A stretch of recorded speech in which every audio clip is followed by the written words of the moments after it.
Hello and welcome to the Quick Timeout with Sean Carroll. I am Sean Carroll and I'm hosting this episode. Today I'm talking about the Zach LaVine situation. The sun's not shining, there's not much going on today, so I thought I'd just do a quick podcast talking about all the things we know about Zach LaVine and the Chicago Bulls, all the reported interest, all the reported not interest, where about in the timeline we are, how long it's going to take until the trade happens, just sort of get everything on an audio platform. And I've wanted to record another quick timeout for a couple of weeks now, so I thought that this would be an excellent one. But yeah, this is a little bit of a shorter one compared to the other quick timeouts. Maybe not as quick as the timeout should be. I don't know. Let me know actually, because yeah, I am still new to doing the solo podcast stuff, so let me know. Either DM the Deep 2, or if you know me personally, just DM me and tell me what you think about the shorter format. I think this runs around 5 minutes.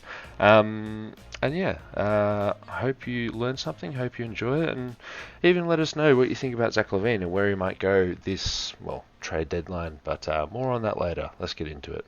Zach LaVine has kind of requested a trade from the Chicago Bulls, but there are a lot of rumours floating around. Here's what we know so far. On November 11th, the Bulls were 3-6, and then Brian Windhorst reported on NBA Today that the rest of the league is monitoring the Chicago situation because there's a lot of trade interest in some of their players, most notably LaVine, DeMar DeRozan, and Alex Caruso. 3 days later, the Bulls became open to the idea of trading LaVine after their record didn't get any better and there were frustrations about the team's offense, according to Shams Charania and Darnell Mayberry of The Athletic.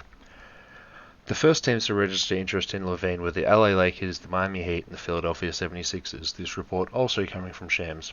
On top of this, the Dallas Mavericks, who had previously had interest in LaVine in previous off-seasons, said that they won't pursue the scoring wing because they're content with the current roster and a Luka Doncic-Kyrie Irving backcourt. Also, the Brooklyn Nets, a trade candidate for any given player given their current situation and flux in the roster, said that they won't be pursuing LaVine, which is maybe something to note that they might have bigger aspirations. They were obviously one of the finalists in the Damian Lillard trade. LaVine then said that he's happy being traded to any of the three teams that are interested in him, that being the Lakers, the Heat, or the 76ers, but he's also interested in a trade to the Sacramento Kings and San Antonio Spurs. He mentioned when giving his list a desire to play for a winning team and a new coach, and that is also why he said that he wanted to play for these teams. Side note, it's actually quite intriguing that he mentioned the Spurs, who really aren't competitive right now and are very disorganized on offense. But this could be the first example of the Wemby effect, but again, put a pin in that and just see how that progresses for years and years and years. Another few days pass and the Toronto Raptors registered their interest in Zach LaVine, but that's something that Dante and I talked about on the Deep 2 NBA podcast a day before this report on the 16th of November. Then, with no real developments in an actual trade, the Bulls continue losing, and then in one of those losses against the Miami Heat, Zach LaVine leaves without speaking to any media post-game, and the Bulls PR director, Beth Essler, softly grabs LaVine's arm, sort of gesturing him to go speak to media after the game, and he just shrugs her off and continues walking to the locker room.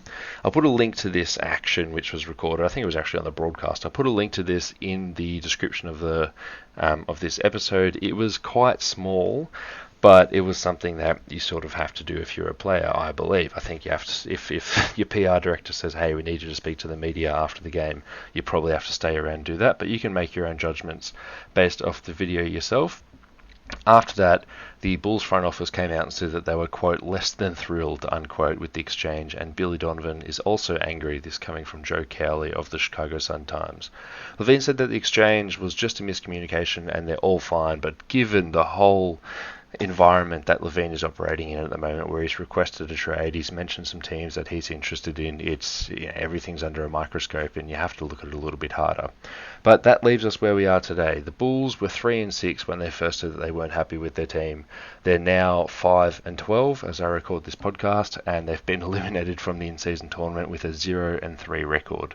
The in-season tournament might have been a saving grace for some of these middling teams, because if you can just get lucky, maybe you can go for a little bit of hardware, even though we don't know how important the hardware is. But you know, the Bulls have always gone for the 8th seed, so why not gun for the in-season tournament?